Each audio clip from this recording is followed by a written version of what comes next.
Biblioteca. Supérate audiolibros. La leyenda del astrólogo árabe.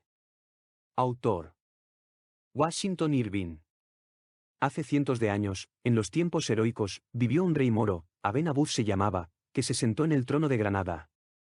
Llevó en sus mocedades una existencia de constantes correrías y disipaciones, y cuando se vio viejo y acabado no deseaba más que vivir en paz con el mundo, para acariciar los laureles que había conquistado y gozar tranquilamente las posesiones que supo arrebatar a sus vecinos.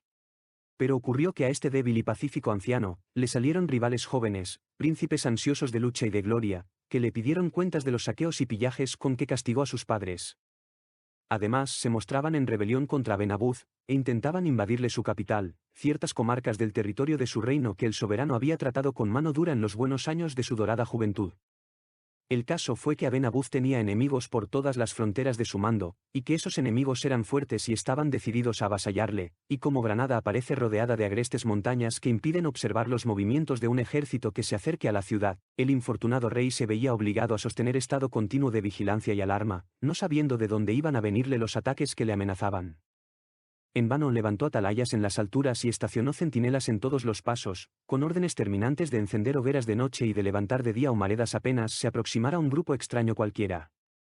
Sus alertas enemigos, burlando toda precaución, se mostraban dispuestos a cruzar el desfiladero menos conocido y más difícil de salvar, para asolar las propiedades de Aben Abuz en sus mismos ojos, hacer prisioneros y regresar con el botín a las montañas. Se halló nunca en situación más desagradable y molesta ningún monarca valetudinario y obligadamente pacífico.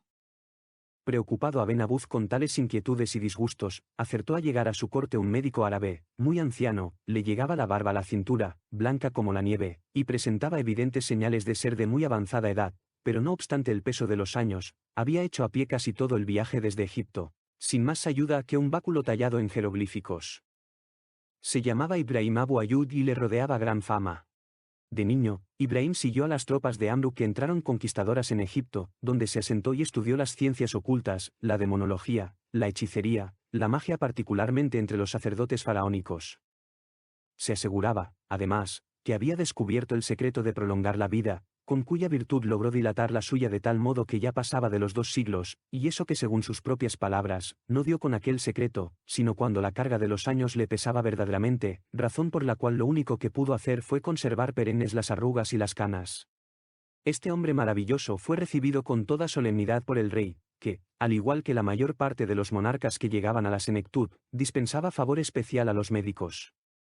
Le ofreció habitación en el palacio, pero el astrólogo prefirió una cueva en la ladera de la montaña que se yergue sobre la ciudad de Granada, la misma donde después se edificó la Alhambra. Hizo que se ensanchara la cueva hasta formar una sala espaciosa de elevado techo, donde ordenó abrir un agujero circular, como el de un pozo, a través del cual podía ver el firmamento y contemplar los astros aún a mediodía. Escribió jeroglíficos egipcios en las paredes cubriéndolas de símbolos cabalísticos, y de reproducciones de los planetas y de las estrellas en sus constelaciones. En suma, llamó a su lado a los artesanos granadinos más hábiles, a quienes dirigió en la construcción de útiles y de artefactos, cuyas propiedades secretas guardó. En poco tiempo se convirtió el sabio Ibrahim en el consejero del rey, que le pedía opinión en todas las dificultades. Clamaba una vez a Aben Abuz contra la injusta enemistad de sus vecinos, y lamentaba la desasosegada vigilancia que se veía obligado a desplegar para protegerse de las incursiones de esos enemigos. Acabó el rey de exponer su situación y quedó callado el astrólogo, para decir transcurridos unos momentos: «Sabed, oh rey, que estando yo en Egipto presencié una sublime maravilla, ideada por una sacerdotisa pagana de la antigüedad. En la cumbre de una montaña elevada sobre la ciudad de Bourse, y que miraba al gran valle del Nilo había una figura de morueco, y encima de un gallo, ambas fundidas en bronce, que giraban sobre un eje. Cuando el país estaba amenazado de invasión, se volvía la figura del carnero hacia la dirección del enemigo y cantaba el gallo. Los moradores de Bourse conocían así, no solo el peligro, sino el lugar por donde se aproximaban, y adoptaban con oportunidad las medidas para defenderse. «Dios es grande», exclamó el pacífico Aben Abuz. «Qué preciado tesoro sería para mí poseer un morueco como ese, alerta, sobre estas montañas que me rodean, y otro gallo igual que lanzara su canto ante la vecindad del peligro. Ay Akba, cuán descansadamente dormiría yo en mi palacio con semejantes centinelas en lo alto». Esperó el astrólogo que se apaciguara el entusiasmo del rey, y continuó con estas palabras: Después que el victorioso Amru, descanse en paz, hubo concluido su conquista de Egipto, me uní yo a los sacerdotes del país, estudiando los ritos y las ceremonias de su fe idolátrica, esperanzado en convertirme en maestro de los conocimientos ocultos que tanto renombre les han procurado. Sentado un día sobre las riberas del Nilo, en conversación con un sacerdote anciano, me señaló las poderosas pirámides que se levantan como montañas en el desierto, y me dijo: todo cuanto pudiéramos enseñarte es nada comparado con la sabiduría que encierran esas enormes moles. En medio de la pirámide central hay una cámara sepulcral, que guarda la momia del sacerdote supremo que ayudó a erigir esa formidable construcción, y con él está enterrado un maravilloso libro de erudición con los secretos de la magia y del artificio.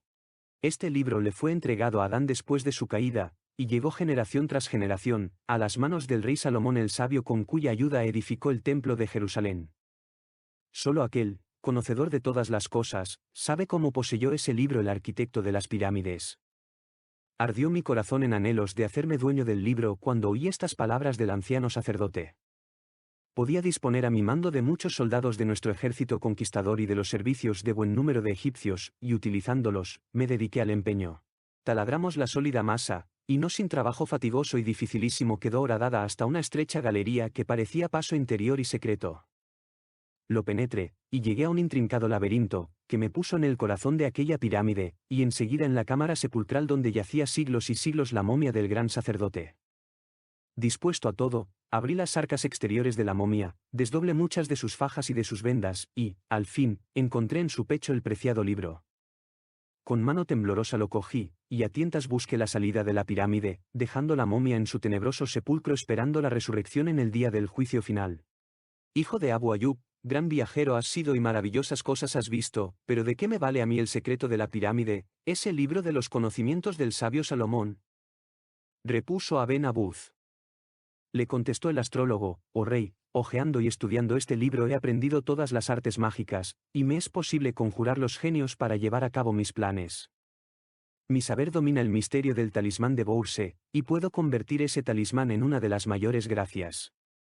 Vale más para mí ese talismán que todas las atalayas en las montañas, y todos los centinelas en los límites de mi territorio, prorrumpió Aben Abuz: dadme, oh sabio hijo de Abu Ayub, esa salvaguardia, y disponed de las riquezas de mi tesoro. Para satisfacer los deseos del monarca se entregó inmediatamente Ibrahim a su arte. Ordenó que se erigiera una gran torre sobre el palacio real, levantado en lo alto de la montaña del Albaicín. Se construyó la torre con las piedras egipcias extraídas de una de las pirámides. En la parte superior de la torre se dispuso una glorieta, con 4 ventanas que miraban hacia los 4 puntos cardinales, y delante de ellas había sendas mesas que presentaban, lo mismo que un tablero de ajedrez, un ejército mímico de jinetes y de infantes, con la efigie, tallada en madera, del príncipe que gobernaba en el territorio hacia cuya dirección caían dichas ventanas. En cada una de esas mesas se erguía una lanza, no mayor que una daga, en la cual aparecían esculpidos ciertos caracteres caldeos. Esta glorieta se conservaba constantemente cerrada por una puerta de bronce, con gran cerradura de acero, cuya llave guardaba el rey. En la cúspide de la torre había una figura de bronce de un lancero moro a caballo, fija a un eje, el escudo al brazo y la lanza elevada perpendicularmente. Miraba el jinete a la ciudad como si estuviera vigilándola, pero si se acercaba algún enemigo, se volvía el moro hacia la parte por donde el enemigo asomaba, y preparaba lista la lanza cual si se hallara totalmente dispuesto a entrar en acción. Cuando quedó concluido este artificio, todo era impaciencia en Aben Abuz para probar las virtudes del talismán, y suspiraba por la amenaza efectiva de una invasión tan ardientemente como había deseado hasta entonces tranquilidad y reposo. Pronto vio satisfechos estos deseos. Una mañana hizo su presencia el guardián destinado a vigilar la torre, manifestando todo impresionado, que el rostro del jinete de bronce se había vuelto hacia las montañas de Elvira, y que su lanza apuntaba directamente al paso de Lope. Que toquen alarma los tambores y clarines, para que toda Granada se halle alerta, ordenó Aben Abuz. Oh rey, dijo el astrólogo. Que no se turbe la calma de vuestra ciudad, ni tampoco llaméis a las armas a vuestros guerreros, no necesitamos el auxilio de la fuerza para libraros de vuestros enemigos. Haced que se retiren vuestros servidores, y dirijámonos solos a la glorieta secreta. Subió el anciano Aben Abuz la escalera de la torre apoyándose en el brazo del más anciano aún Ibrahim ibn Abu Ayub. Corrieron la puerta de bronce y entraron. Vieron abierta la ventana que miraba al paso de Lope. Dijo el astrólogo: en esta dirección está el peligro. Acercaos, oh rey, y observad el misterio de la mesa. El soberano se aproximó al tablero sobre el cual se hallaban dispuestas las figurillas de madera, y con gran sorpresa vio que todas estaban en movimiento. Los caballos hacían cabriolas y corcovos, los guerreros blandían las armas, resonaban en confuso clamor tambores y trompetas. El rechinar de las armas y el relinchar de los corceles, pero todo este fragor de batalla no producían mayor ruido ni se percibía más que el zumbido de la abeja, o de la cigarra en los oídos del que descansa, adormecido en la sombra, del calor del mediodía. Aquí tenéis, oh rey, la prueba de que vuestros enemigos están en movimiento, avanzando a través de lejanas montañas, deben hallarse ya en el paso del Ope. Produciréis en ellos el pánico y la confusión y les obligaréis a retirarse sin pérdidas de vidas, con solo golpear las figuras del tablero con el puño de esta lanza mágica. Pero si queréis derramar sangre y causarles mortandad, tocad las figuras con la punta. Hijo de Abu Ayub, dijo, irguiéndose y centelleándole la mirada de satisfacción, habrá derramamiento de sangre. Sin acabar de decirlo, acometió con la lanza mágica algunas de las figuras pigmeas que se movían sobre la mesa, y luego golpeó con el puño de la misma lanza las demás figurillas, sobre las cuales cayeron las primeras como muertas, volviéndose todas unas contra otras en lucha desordenada. Difícilmente logró el astrólogo calmar la mano del más pacífico de los monarcas, y evitar que exterminara totalmente a sus enemigos. Al cabo, hizo que abandonase la torre, para que sin dilación enviara avanzadas a las montañas que explorasen el paso del Ope. Volvieron dando cuenta que un ejército cristiano había llegado casi a la vista de Granada atravesando el corazón de la sierra. Súbitamente estalló en sus filas tremenda disensión que les hizo volver las armas en terrible agresión fratricida, habiéndose retirado a sus límites después de fiera carnicería. Aben Abuz quedó transportado de júbilo al ver probada la eficacia del talismán. Al fin, exclamó, gozaré vida reposada teniendo a todos mis enemigos en las riendas de mi poderío, oh sabio hijo de Abu Ayub. ¿Qué puedo darte en recompensa por esta bendición que derramas sobre mí? Poco, y es muy fácil de conceder lo que necesita un anciano y un filósofo. Otórgadme los medios para convertir mi cueva en una ermita y me daré por contento. Cuán elevada es la moderación del hombre verdaderamente sabio, respondió Aben Abuz, secretamente complacido de la cortedad del premio. Y llamó a su tesorero ordenándole que pusiera a la disposición del astrólogo las sumas que requiriese para erigir y adornar su ermita. Dispuso Ibrahim que se horadaran diversos aposentos en la sólida roca, de manera que formasen una serie de habitaciones unidas a su laboratorio astrológico, y las amuebló con lujosas otomanas y ricos divanes, colgando de las paredes las mejores sedas de Damasco. Soy ya muy viejo y no puedo descansar mis huesos sobre lechos de piedra, y estas húmedas paredes piden a gritos ser cubiertas. También mandó construir baños, que utilizaba con toda clase de perfumes y de esencias aromáticas. El baño afirmaba, es necesario para contrarrestar la rigidez de la edad y para devolver a la mente la frescura, la flexibilidad gastadas y ajadas por el estudio. Hizo Ibrahim colgar de las habitaciones innumerables lámparas de plata y de cristal, que llenaba de fragante aceite preparado según una receta que descubrió en las tumbas egipcias. Este aceite era perdurable, y difundía tenue resplandor, como la suave luz del alba. La claridad del sol resulta demasiado deslumbrante y violenta para los cansados ojos de un anciano, mientras que la luz de la lámpara se aviene mejor a los estudios del filósofo.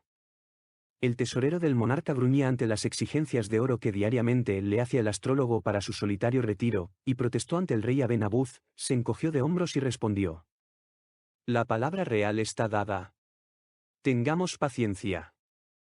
Este anciano ha tomado idea en el interior de las pirámides de Egipto y en las inmensas ruinas de aquel país para su retiro filosófico, pero todas las cosas tienen su fin, y así tendrán el suyo el arreglo y el adorno de su caverna. No se equivocó el rey, no tardó en quedar terminada la disposición de la cueva, que constituyó al cabo un suntuoso palacio subterráneo. Se mostró totalmente satisfecho el sabio, y se encerró durante 3 días, entregado en alma y vida al estudio. Salió, para presentarse de nuevo ante el tesorero, pidiéndole, una cosa más es necesaria, un ligero recreo para los intervalos de la labor mental. Oh poderoso Ibrahim, cuanto tu soledad apetezca estoy dispuesto a darte, ¿qué deseas ahora? Desearía unas cuantas bailarinas. Bailarinas, lleno de asombro repitió como un eco el tesorero. Bailarinas, insistió gravemente el sabio. Y jóvenes y hermosas, para que la vista se goce en ellas, porque la presencia de la juventud y de la hermosura alivia el ánimo. No es preciso que sean muchas, con pocas basta, porque soy filósofo contentadizo y de hábitos sencillos. Mientras Ibrahim Abu Ayyub pasaba de este modo sabiamente el tiempo en su caverna, el pacífico Aben Abuz desarrollaba furiosas campañas contra las figuras de su torre. Gran gloria era para un hombre valetudinario como él y de costumbres tranquilas disponer de la guerra a placer y comodidad, barriendo desde la glorieta encantada los ejércitos, más fácilmente que si hubiera tratado de librarse de enjambres de moscardones. Se gozaba en esta diversión y hasta acuciaba a la batalla a sus vecinos insultándoles para que se entregaran a incursiones, pero los continuos desastres que sufrían les hicieron desesperar y no se aventuraron más en invadir los territorios del viejo monarca. Meses transcurrieron en los cuales descansó en paz y en quietud completa el jinete de bronce, con la lanza elevada al aire, pero el insigne Aben Abuz, complacido al principio, sintió después la nostalgia de su gloria y llegó a demostrar impertinencia y mal humor ante la monótona tranquilidad que gozaba. Un día el jinete de bronce giró rápidamente, y bajando la lanza apuntó hacia las montañas de Guadix. Aben Abuz se apresuró a dirigirse a su glorieta. Se sorprendió al ver que las figuras del tablero mágico que había en aquella dirección permanecían inmóviles. Aturdido y perplejo, mandó que sus mejores tropas explorasen las montañas. Volvieron al cabo de 3 días. Hemos hecho, dijeron, un detenido reconocimiento sin ver un solo yelmo ni una sola lanza. Lo único que hemos hallado en nuestra correría ha sido una doncella cristiana, de asombrosa hermosura, que dormía al lado de una fuente, reparando sus fuerzas sin duda, del calor bochornoso del mediodía. Cautiva vuestra es, soberano señor. Una doncella de asombrosa belleza, repuso Aben Abuz brillándole los ojos. Conducidla a mi presencia. Le obedecieron al instante. Era, en verdad, mujer de sobresaliente hermosura la cautiva. Estaba ataviada con el lujo y los adornos que prevalecieron entre los hispanogóticos en los años de la conquista árabe. Entretejidas en sus trenzas negras y relucientes, brillaban blanquísimas perlas, y lucía en la frente joyas que rivalizaban con el centelleo de su mirada. Le rodeaba el cuello una cadena de oro, de la que colgaba una lira de plata que descansaba en su seno. Los relámpagos que brotaban de los negros refulgentes ojos de la cautiva actuaron como viva llama en el corazón, apagado, pero pronto a enardecerse, de Aben Abuz, que sintió vacilantes sus sentidos ante el vértigo de voluptuosidad que emanaba del porte de aquella criatura. Mujer, la más hermosa entre todas las mujeres, ¿quién eres y qué eres?, preguntó, transportado de arrobamiento. La hija de un príncipe godó que hace poco reinó en esta tierra. Las tropas de mi padre han quedado destruidas como por arte de magia, entre esas montañas, y mientras él está derrotado y desterrado, su hija sufre cautiverio. En voz baja, dijo Ibrahim Ayyub al rey. Guardaos, oh Aben Abuz, de esta mujer, que puede ser una de esas hechiceras del norte, de quienes tanto hemos oído hablar en nuestros países, que adoptan las formas más seductoras para engañar a los incautos. Me parece leer la brujería en su mirada y adivinar el arte de los conjuros en sus movimientos. Indudablemente a este enemigo señalaba el talismán. Hijo de Abu Ayyub, eres un sabio, lo aseguro, y por lo que he visto un gran mago. Pero nada sabes de las mujeres. En este aspecto de la vida no cederé en mis conocimientos ante hombre alguno, ni ante el propio Salomón el sabio, a pesar del número de sus esposas y concubinas. En cuanto a esta doncella no creo que envuelva peligro ni daño, su hermosura merece que se la admire, y mis ojos se deleiten contemplándola. Escucha, oh rey, indicó el astrólogo al soberano. Os he procurado gloriosas victorias por medio de mi talismán, y jamás he participado en los gajes. Otorgadme, pues, esta cautiva perdida para que su lira de plata me sirva de solaz en mis soledades. Y si realmente es hechicera, poseo yo encantos tan poderosos que hacen vanos sus hechizos. Más mujeres, ¿qué pensáis?, se opuso, exaltado, Aben Abuz, a la petición del astrólogo. ¿No tenéis ya cuantas bailarinas deseasteis para vuestro recreo y divertimiento? Bailarinas, vos lo decís, y es cierto, pero cantarinas, ninguna. Y me gustaría oír una dulce voz que en armoniosas canciones, levantara mi ánimo del peso agobiador de las horas de estudio. Conceded tregua a vuestras insaciables peticiones de ermitaño solitario, respondió el rey, mostrando inquietud.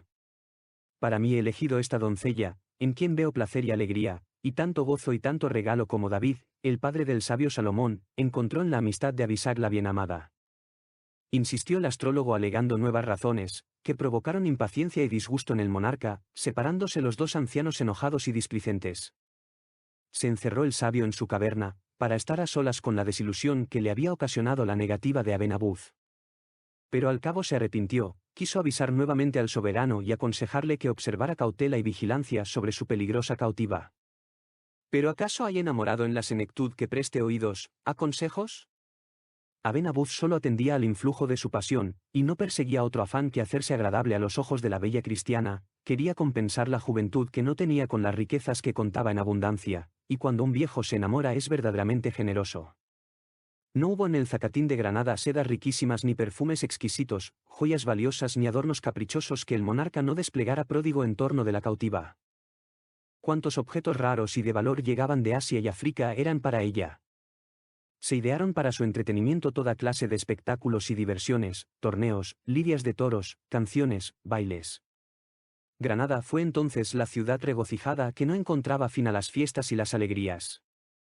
Pero la hermosa mujer en cuyo honor se hacía tanto alarde, era princesa y aceptaba semejante ostentación con aire acostumbrado a la magnificencia, consideraba debidos a su rango, y más aún a su hermosura, porque la hermosura exige que se le rinda mayor tributo que el rango, los homenajes con que se pretendía exaltar su vanidad o su amor propio. Y además parecía entregarse a secreto placer excitando a Aben-Abuz a gastar grandes sumas de dinero, que deberían ir agotando su tesoro, para luego recibir como cosa corriente los costosos agasajos sin darles la menor importancia. Con toda su asiduidad y su munificencia el venerable enamorado no podía jactarse de haber impresionado el corazón de la princesa, jamás le humilló la cautiva con un gesto despectivo, pero jamás, tampoco, le halagó con una sonrisa.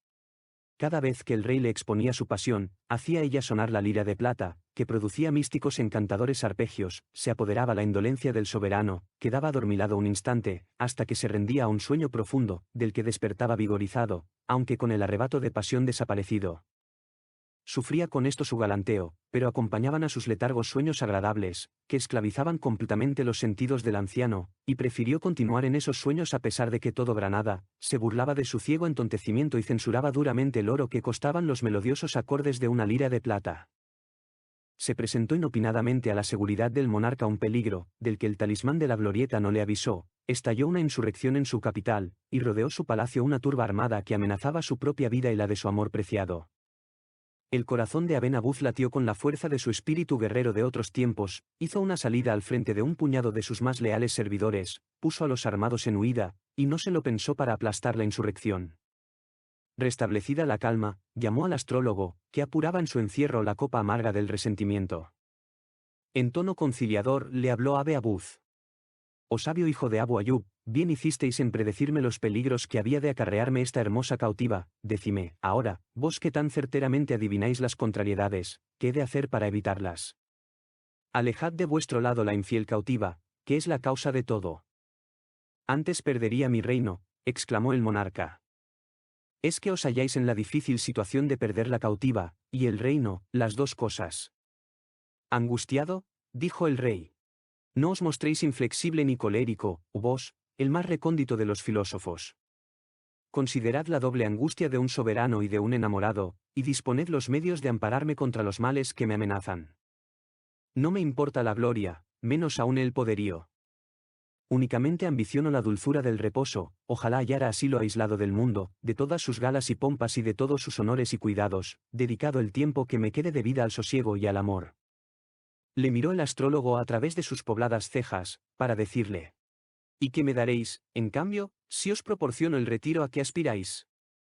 Sois vos quien ha de pedir la recompensa, si está al alcance de mi mano, y dentro de la esfera en que se desenvuelve mi poderío, cuanto deseéis será vuestro. Os lo aseguro lo mismo que mi alma vive. ¿Sabes, oh rey, la historia del jardín de Irem, uno de los portentos de la Arabia feliz? De ese vergel algo he oído y algo sé. El Corán le dedica un capítulo, que titula El amanecer. Además, labios de peregrinos que han vuelto de la Meca, me han contado maravillas de Irem. Pero todo lo he considerado fábulas imaginadas por fantasías exuberantes, como son los cuentos con que intentan entretenernos los viajeros que llegan de países remotos, y quieren impresionarnos con aventuras en que no han tomado parte, o con descripciones de lugares que en verdad no aciertan a explicar. No echéis a mal, oh rey, los cuentos de los viajeros, porque envuelven conocimientos muy valiosos de los diversos confines de la tierra. Sabed que casi todo lo que vulgarmente se refiere, y se habla del palacio y del jardín de Irem es cosa cierta, lo que he visto yo con estos ojos míos. Oíd mi aventura, y en ella encontraréis relación con la petición que me hacéis. En mi pubertad, cuando no era yo más que uno de tantos árabes del desierto, cuidaba los camellos de mi padre. Al atravesar el desierto de Adén, se descarrió uno de ellos, y lo perdí. En vano lo busqué días y días, fatigado y sin fuerzas, reposé mi cuerpo bajo una palmera, al lado de una fuentecilla, a la hora del meridiano y quedé dormido. Al despertar, me hallé a las puertas de una ciudad. Entré y recorrí sus grandes calles y plazas y sus mercados, pero no vi un solo morador, y encontré silenciosos todos esos lugares. Seguí vagando por la ciudad, hasta que llegué a un suntuoso palacio, con su jardín, adornado de fuentes y estanques, de umbrías y flores y cargado de apetitosa fruta el huerto. Todavía ni una sola alma, desanimado por la soledad tan singular, me apresuré a partir de allí, y al llegar a la salida de la ciudad volví los ojos para verla, había desaparecido. Lo único que divisé fue una extensión ilimitada, el callado desierto. Anduve un poco y me crucé con un anciano derviche, conocedor de las tradiciones y de los secretos de aquellos parajes. Le conté lo que me acababa de ocurrir. Ese es, me explicó el derviche, el tan renombrado jardín de Irem, una de las maravillas del desierto, solo se aparece, de cuando en cuando, a algún vagabundo como tú para alegrarle con la vista de sus torres, y de sus palacios, y de sus huertos llenos con el tesoro de sus frutas, y desvanecerse enseguida, no dejando ver nada sino el abandonado desierto. En tiempos antiquísimos, cuando los aditas habitaban este país, el rey Sedad, hijo de Ade, bisnieto de Noé, fundó aquí una magnífica ciudad. Cuando la terminó y admiró su esplendor, se le hinchó de orgullo y de arrogancia el corazón, y así envanecido, determinó edificar un palacio real, rodeado de frondosos vergeles que rivalizaran con cuanto dice el Corán de paraíso celestial.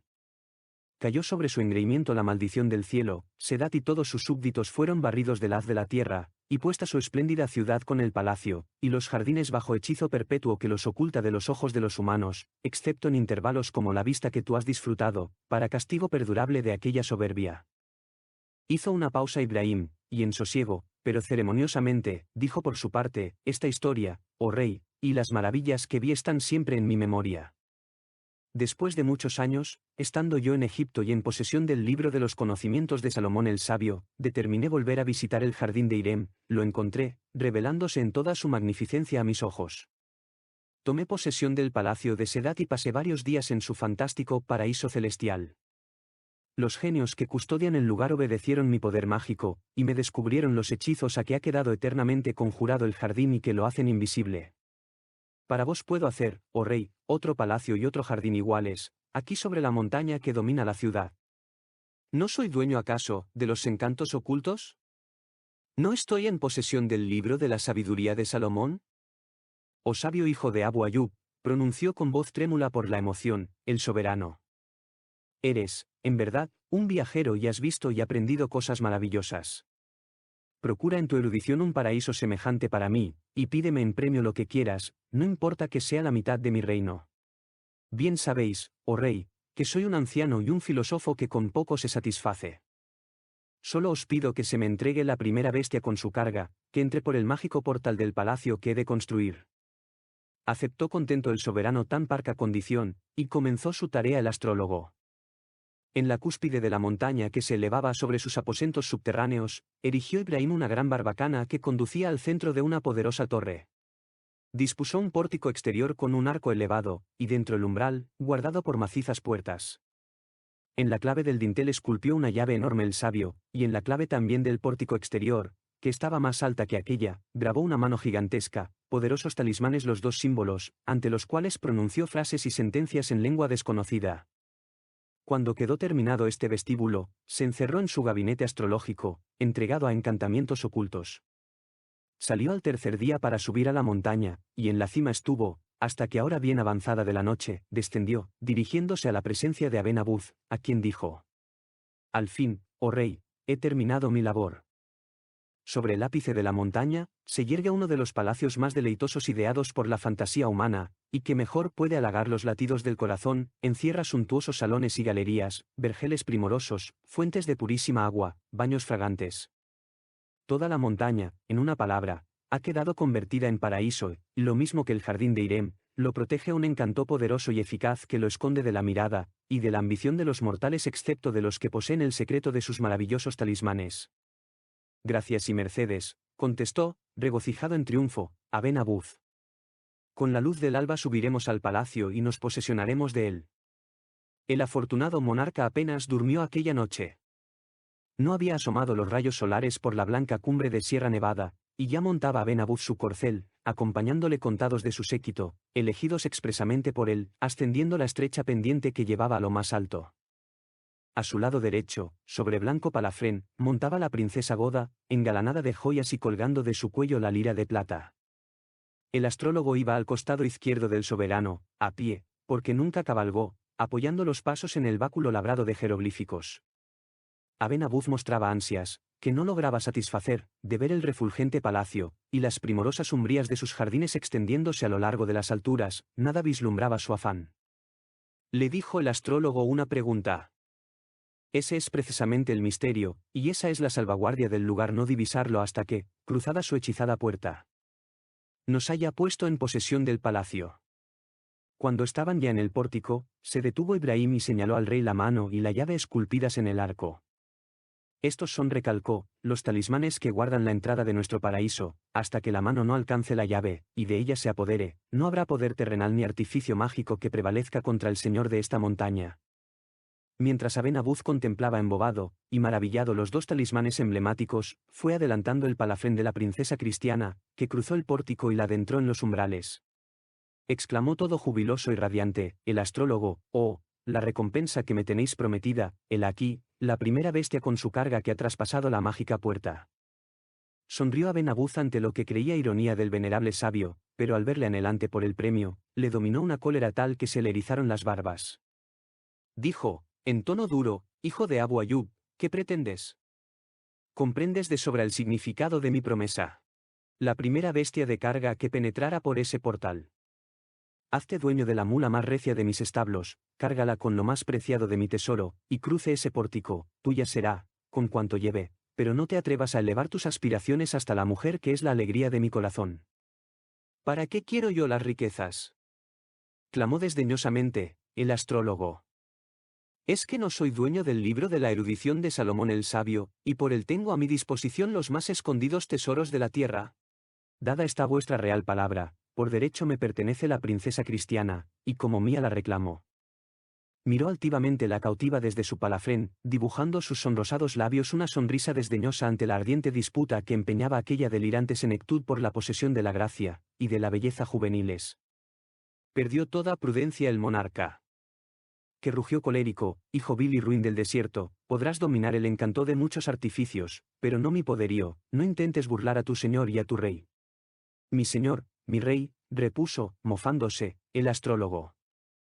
«El soberano de una maciza montaña reclamando imperio y autoridad sobre el poseedor de los talismanes de Salomón, bien te halles, Aben Abuz. Manda en tu despreciable reino y vive engañado entre las fingidas esperanzas de que quieres rodearte como paraíso. Me gozaré en mi retiro filosófico riéndome de tus necedades». Diciendo esto, se apoderó de las bridas del palafrén, golpeó el suelo con su cayado, y se adentró con la princesa Goda por el centro de la barbacana. Se cerró la tierra tras el sabio, con la cautiva y su caballo, como si los hubiera tragado, porque no quedó ni huella del paraje que les sirvió de descenso. Aben Abuz enmudeció de asombro. Repuesto, ordenó a 1000 cavadores que no dieran paz al pico y a la azada ahondando el lugar por donde había desaparecido el astrólogo. Vano fue el trabajo de aquellos hombres que cavaban y no cesaban de cavar. El seno de pedernal de la montaña resistía las herramientas y la energía humana. Y cuando al fin de dura fatiga lograron penetrar 2 metros de roca, se cubrió de nuevo la abertura más pronto de lo que había costado abrirla. Buscó Aben Abuz en la falda de la montaña la boca de la cueva que dirigía al palacio subterráneo del sabio. Fueron vanos también todos sus deseos, porque no logró encontrarla. Donde antes había estado aparecía ahora sólida superficie de roca primaria. Con la desaparición de Ibrahim Abu Ayub desapareció asimismo el poder benéfico de sus talismanes. El caballero de bronce seguía fijo a su caballo, pero tenía el rostro vuelto a la montaña, la lanza apuntando al lugar por donde había desaparecido el astrólogo, como si allí estuviese en acecho el enemigo más implacable del rey. De vez en cuando subían débilmente del corazón de la montaña los sones de armoniosa música, unidos al suave tono de una voz femenina, y un buen día llevó hasta Aben Abuz un montañés el cuento de que en la noche anterior había descubierto una hendedura en la roca, y trepando por ella logró ver una sala subterránea dentro de la cual reposaba Ibrahim, en magnífico diván adormecido por la lira de plata de la princesa cristiana, que parecía ejercer mágico influjo en los sentidos del sabio. Aben-Abuz reanudó la búsqueda del astrólogo, esta vez valiéndose del montañés como guía para las exploraciones. No logró desenterrar a su rival, el hechizo de la mano y de la llave contrarrestó nuevamente todo el poderío del hombre. En la cumbre de la montaña, el sitio del palacio y del jardín prometidos continuaba en estéril desnudez, y hasta el ameno campo florido que había ocultado de la vista como por ensalmo, si es que no fue solo fantasía de la calenturienta imaginación de Ibrahim. Las gentes prefirieron pensar esto último, y mientras unos dieron al lugar el apodo de la locura del rey, otros lo denominaron el paraíso de los tontos. Para mayor desventura de Aben-Abuz, las vecindades que desafió y menospreció, y despojó a su placer cuando poseía el talismánico jinete de bronce, al enterarse de que el anciano monarca ya no estaba protegido por aquel mágico encantamiento, invadían constantemente los territorios que antes les estuvieron vedados, haciendo que el resto de la existencia del que pretendió ser el más pacífico de los soberanos, se convirtiera en una urdimbre de revoluciones y de inquietudes. Murió, al fin Aben-Abuz, y fue enterrado. Se han sucedido los siglos y los acontecimientos. En la famosa montaña ha sido edificada la Alhambra, que rememora en cierto grado los esplendores y las delicias del fabuloso jardín del Irem.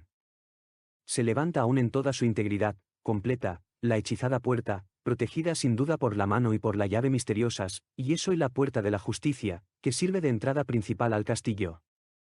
Bajo ella dormita en su magnífico palacio subterráneo el venerable astrólogo, arrullado en su diván por la lira de plata de la princesa Goda.